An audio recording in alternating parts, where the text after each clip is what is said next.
الله الرحمن الرحيم. الحمد لله رب العالمين والصلاة والسلام على النبي الكريم وعلى آله وأصحابه أجمعين، أما بعد. أعوذ بالله من الشيطان الرجيم. بسم الله الرحمن الرحيم. فلا وربك لا يؤمنون حتى يحكموك فيما شجر بينهم ثم لا يجدوا في أنفسهم حرجا مما قضيت ويسلموا تسليما. صدق الله العظيم. میرے عزیزوں اور قابل احترام بزرگوں، پوری شریعت اہمیت رکھتی ہے. خاص احوال اور پیدا ہو جانے والی بے اعتدالیاں مجبور کرتی ہیں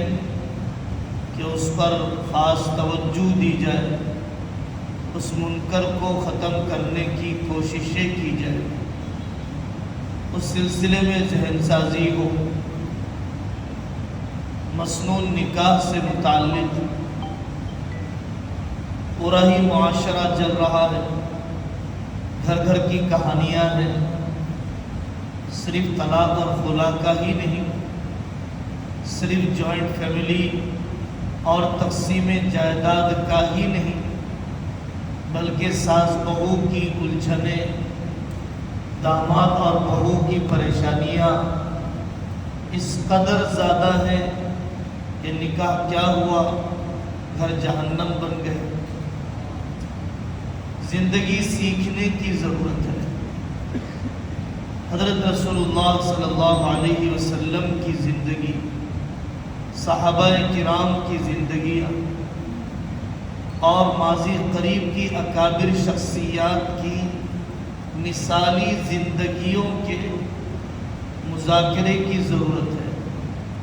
جمعہ کے رواجی عناوین کو چھوڑ کر سماجی ضرورت کو سامنے رکھ کر گفتگو کی جائے. مدرسوں میں بخاری مسلم کی تکمیل کی جاتی ہے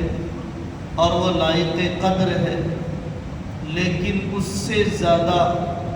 گھریلو زندگی میں، روزمرہ کی زندگی میں جو مسائل پیش آتے ہیں، معاشرت کے، امور خانہ داری کے، ان مسائل کو سکھلائے جانے کی زیادہ ضرورت ہے. اپنے بزرگوں کے اہتمام کو دیکھ کر تعجب ہوتا ہے کہ زامبیا کا اعتکاف ہے اور حضرت مولانا پیر ذوالفقار صاحب دامت برکاتہم رمضان کے اعتکاف میں سینکڑوں کے مجمع میں کوئی رسمی قسم کا عنوان انہوں نے نہیں رکھا، بلکہ 10 دن، 2.5 گھنٹے، 3 گھنٹے نکاحی زندگی، سسرالی زندگی، مثالی ماں کی زندگی، مثالی باپ، مثالی بہو، مثالی ساس کی زندگی، قرآن و حدیث، عصری تجربات، سائنسی تحقیقات کو حضرت نے اعتکاف کی مجالس میں سنایا.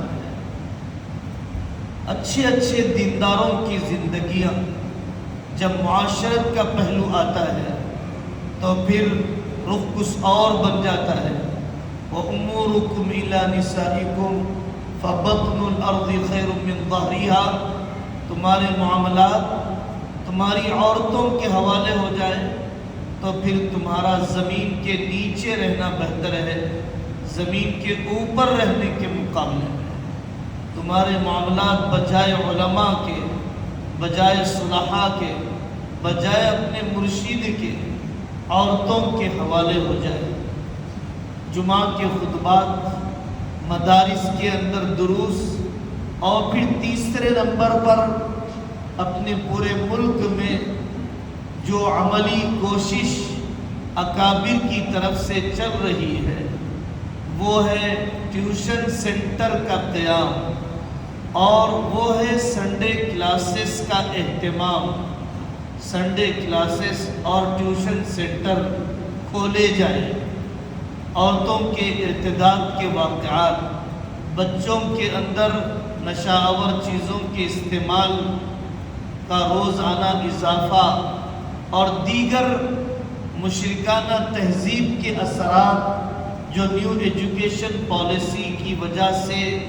مرتب ہونے والے ہیں زبردست طریقے پر، اس کے ختم کرنے کا، اس کے اثرات کو کم کرنے کا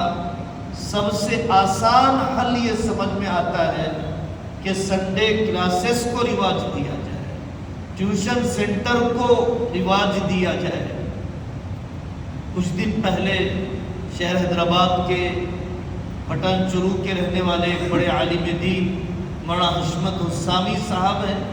انہوں نے اپنی مسجد توحید RC پورم میں نوجوانوں کی اور خواتین کی ایک بڑی تعداد کو جمع کیا، اور انہوں نے بتلایا کہ ان میں سے کئی نوجوان ہیں جو ٹیوشن سینٹر صرف اس لیے چلاتے ہیں کہ اسکول کالج کے طبقے کو اپنے سے جوڑے جا سکے اور ان کی ذہن سازی ارتداد کے خلاف، بے حیائی کے خلاف ہو سکے، صرف اس لیے ٹیوشن سینٹر وہ چلا رہے ہیں۔ ابھی ہمارے ملک بھر کی تنظیم ہے صفا بیت المال مولانا غیاث احمد رشادی دامت برکاتہم، اور ہمارے ادارے کیف الایمان کے تحت کوشش کی گئی شادی کورس کو رواج دینے کی۔ ماشاءاللہ سینکڑوں کی تعداد میں وجے واڑہ اور کریم نگر، کاماریڈی، بیدر، لکھنؤ، ملک کے مختلف خطوں میں 20 روزہ اس کورس میں عورتوں نے شرکت کی، سوالات کے جوابات دیے، سرٹیفکیٹ کو حاصل کیا، اس بنا پر کہ توجہ ہو جائے، اور ان 20 عناوین میں کوشش کی گئی کہ سارے پہلوؤں کا احاطہ ہو جائے اور سنجیدگی سے نکاح والی زندگی کو پرسکون بنانے کے اسباب ہماری ماؤں کے سامنے آ جائے، ہماری بیٹیوں کے سامنے آ جائے۔ تو یہ سنڈے کلاسز کے ذریعے سے شادی کورس کی ترویج مسجد کے قریب کسی گھر میں یا کسی اسکول کے اندر یا شام کے اوقات میں مکتب میں یا مدرسے میں ہی اتوار کے دن عام اجتماع رکھ لیا جائے اصلاح معاشرے کا، اور اس میں عنوان وار، دفعہ وار جلسہ گاہ کا تصور نہ ہو، درسگاہ کا تصور، درسگاہ میں بیٹھنے کا تصور ہو، بیانات نوٹ کیے جائیں، پھر اس کی روشنی میں سوالات کیے جائیں، تو تب ان اسکول کالج کے طلباء کے اندر رجحان دینی بننا آسان ہو جائے گا۔ مغربی نظام نے سب سے پہلے تو مرد اور عورت کے رشتے کو ہی کمزور کر دیا، پھر نکاح کو ہی بے حیثیت کر دیا، پھر مرد کے نکاح کو، عورت سے نکاح کو، زواج مصری کو دنیا کے اندر چلایا۔ اب ساری دنیا میں یہ آواز سنائی دے رہی ہے ٹرانسجنڈر کی، تبدیلی جنس کی۔ پڑوسی ملک میں قانون بن گیا کہ اگر کوئی مرد اپنے آپ کو عورت بنانا چاہے یا کوئی عورت نامعقول وجوہات سے اپنے آپ کو مرد بنانا چاہے تو وہ اس کی سرجری کروا سکتی ہے۔ ہمارے علاقوں کے اندر بھی ہم جنس پرستی کے بعد زواج تبدیلی جنس کا تصور کالج کے طلباء میں پیدا ہوتے جا رہا ہے۔ امیر پیٹ کے علاقے میں دیندار گھرانے سے تعلق رکھنے والے لڑکے نے اپنے آپ کو لڑکی بنانے کا آپریشن کر لیا۔ اس طرح کے مختلف قسم کی فکری گمراہیاں اور اصل جو فکری جنگ کا تسلسل ہے دشمن کی طرف سے، اس کے مقابلے کے لیے اہل علم کو چاہیے کہ اپنے پینترے کو بدلیں، اپنے محنت کے انداز کو بدلیں۔ اسی طرح جب قاضی صاحب کے پاس نکاح کی درخواست کرنے کے لیے لوگ آتے ہیں، مفتی صاحب کے پاس نکاح کی مجلس میں بیان کروانے کے لیے، دعا لینے کے لیے لوگ آتے ہیں، اس وقت ہمارے یہاں درخواست کی جاتی ہے، ہم ضرور آئیں گے، آپ کی دلجوئی کریں گے اور مسجد میں دین کی بات کریں گے، لیکن سچی بات یہ ہے کہ جن کو ہم سنا رہے ہیں ان کی چلتی نہیں ہے، اور جن کی چلتی ہے ان کو ہم نہیں سنا رہے ہیں۔ آپ نکاح سے 2 دن پہلے، 4 دن پہلے دونوں خاندانوں کو جمع کیجئے، لڑکی کے خاندان کو، لڑکے کے خاندان کو ایک گھر میں جمع کیجئے، اور جمع کرنے کے بعد ہمیں بلائیے، گھنٹہ سوا گھنٹہ آپ کو ہم نکاح سے متعلق زندگی سنائیں گے۔ سنجیدہ طبقہ بات کو لیتا ہے، سلیم الطبع لوگ اس طریقہ کار کو قبول کرتے ہیں۔ گڑا قریب آ جانے کے بعد بچنے کی تدبیر نہیں ہو سکتی ہے، بیماری آ جانے کے بعد دوا کو یاد کرنا آدمی کے لیے زیادہ مفید نہیں ہوتا ہے۔ ایکسیڈنٹ ہونے کے بعد حفاظتی تدبیر کیا کی جائے جب ہاتھ پیر ہی ٹوٹ چکے ہیں، لیکن مسئلہ تو اتنا حد سے آگے بڑھ چکا ہے، ایک بار ایکسیڈنٹ نہیں ہوا، 2 بار ایکسیڈنٹ نہیں ہوا، ایک نکاح ٹوٹا، دوسرا نکاح ٹوٹا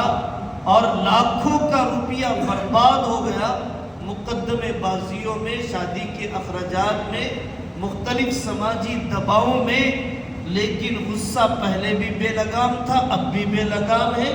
طلاق اور خلا کے بارے میں پہلے بھی جہالت تھی، اب بھی اس کے مسائل کے سلسلے میں جہالت ہے۔ ساس کی طبیعت میں جو تیزی تھی اب بھی ہے، سمدن کے مزاج میں جو فریق بن کر رہنے، اگینسٹ گروپ بن کر رہنے کا جو مزاج تھا وہ مزاج بھی ایسے ہی باقی ہے۔ ہم ایکسیڈنٹ کے بعد بھی نہیں سیکھ رہے ہیں، حالانکہ عقل مند آدمی حوادث کے بعد سوچتا ہے کہ واقعی مجھے صحیح ڈرائیو کرنے کا سلیقہ سیکھنا چاہیے۔ اللہ والوں سے اصلاحی تعلق، نکاح کرنے والے جوڑے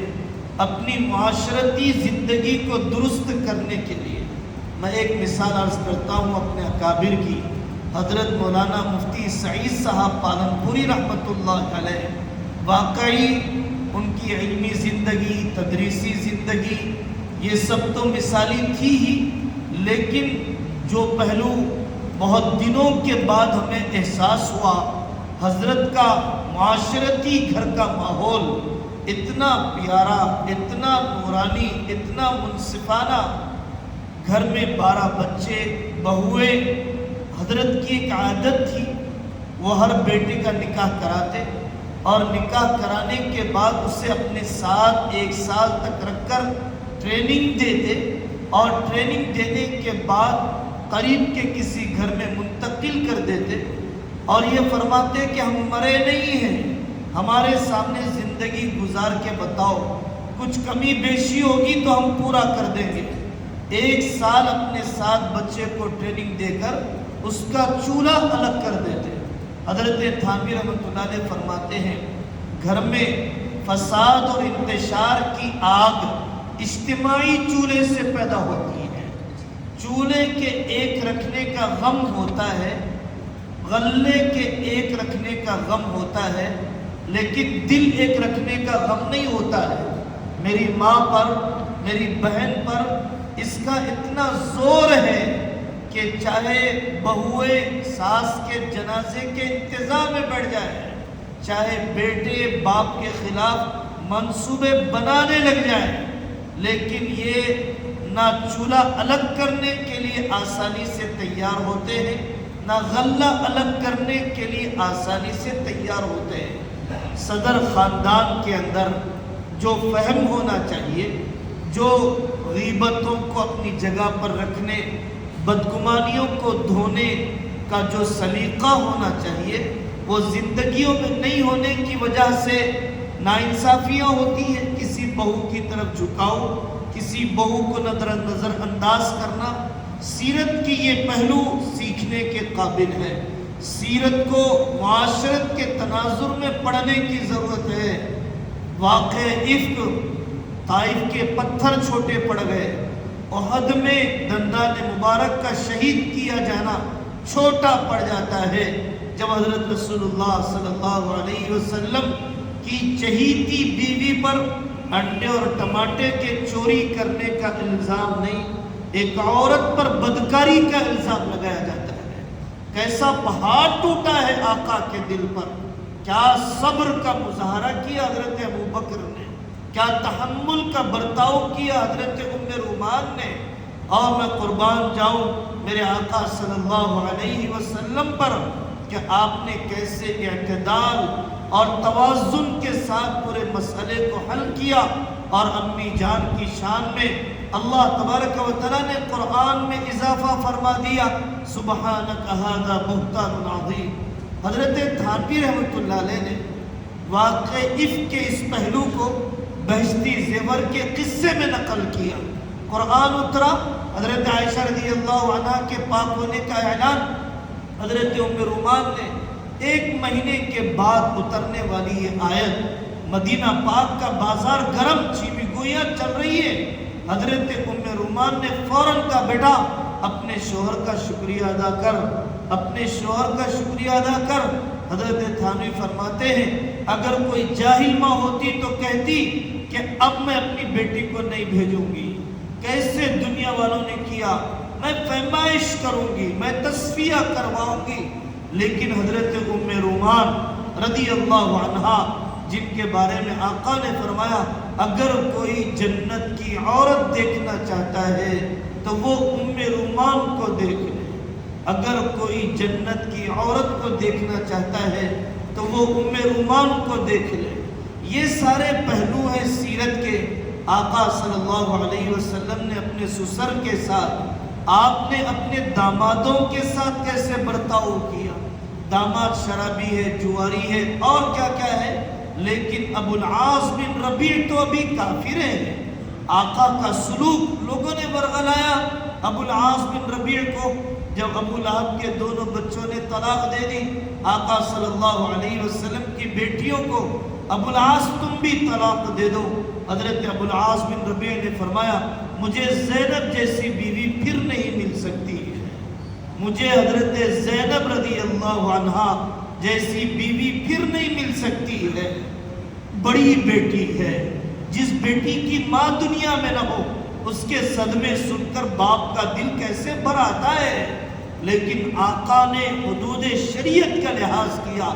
جب وہ گرفتار ہو کر آئے بدر کے قیدیوں میں تو آقا نے حضرت زینب رضی اللہ عنہا سے فرمایا بیٹا ضرور حسن سلوک کرنا، لیکن چونکہ یہ ابھی تک مسلمان نہیں ہوئے اور ابھی تک اسلام انہوں نے ظاہر نہیں کیا،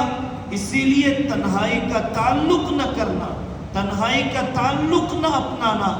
آقا صلی اللہ علیہ وسلم کا یہ حسن سلوک کہ حضرت ابو العاص بن ربیع نے مکہ میں جا کے اعلان کیا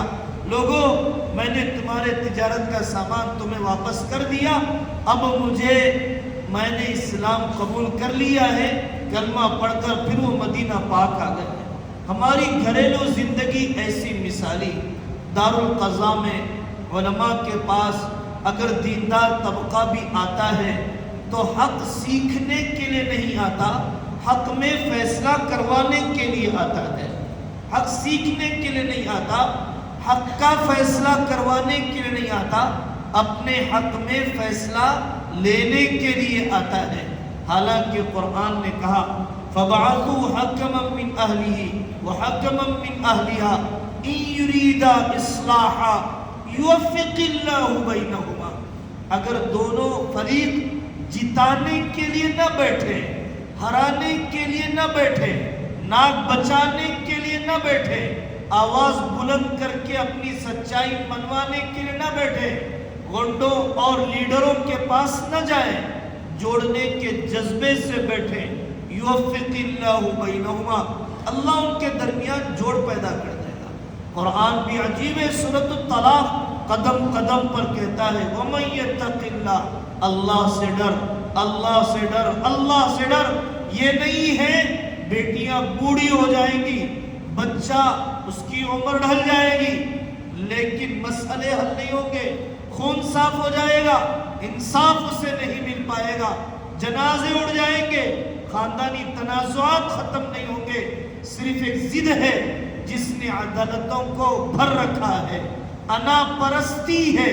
جس نے وکیلوں کی جیب کو گرم کر رکھا ہے۔ امت کو کب احساس ہوگا کہ علماء سے بڑا خیرخواہ تمہارا کوئی نہیں ہو سکتا ہے؟ کیا وہ خیرخواہ ہے جو یہ سمجھ کر کیس لڑتا ہے کہ مجھے یہ کیس 5 سال چلانا ہے، اس سے میرے بچوں کی فیس نکل جائے گی، یہ کیس مجھے 10 سال چلانا ہے، میرا مکان اس سے تعمیر ہو جائے گا، ان کا کیس مجھے 2 سال چلانا ہے، دودھ کا خرچ نکل جائے گا، جن کی روٹیاں آپ کے چولہے جلا کر سینکی جاتی ہوں، ان سے تمہیں خیر کی امید ہے، یا ان علماء کے ذریعے سے